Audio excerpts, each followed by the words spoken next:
In today's video, I'm going to teach you how to empty the recycle bin on OneDrive in just 5 minutes. Managing your digital storage efficiently is an essential skill, and emptying the recycle bin helps ensure you're effectively using your space. Let's dive into the steps one by one, keeping everything straightforward and easy to follow.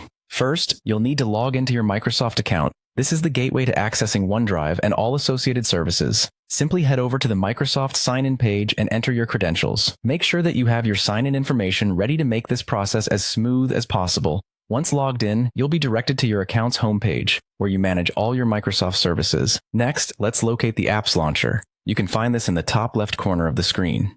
It's represented by a grid of small squares. Click on it, and you'll see a list of applications tied to your Microsoft account. The Apps Launcher is crucial as it allows you easy access to all the tools you need in one convenient location. Now, from the Apps Launcher, click on OneDrive. This will open up your OneDrive storage, where you manage and store your files in the cloud. Navigating to OneDrive is essential for handling tasks such as clearing your recycle bin. Once you're in OneDrive, look for the recycle bin link. It's usually located on the left side panel. Clicking this will take you to the section where all your deleted files reside.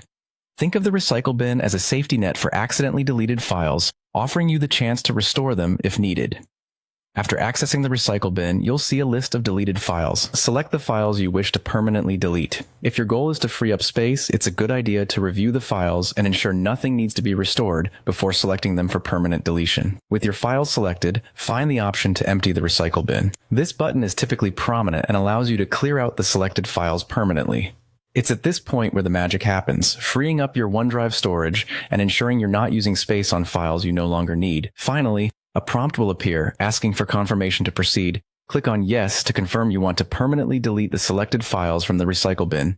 This is a final safeguard, ensuring you're 100% certain about removing the files for good. And there you have it, a quick and efficient way to manage your digital space on OneDrive by clearing out the recycle bin. By following these simple steps, you can keep your storage well organized and free from clutter. Thanks for watching, and happy organizing.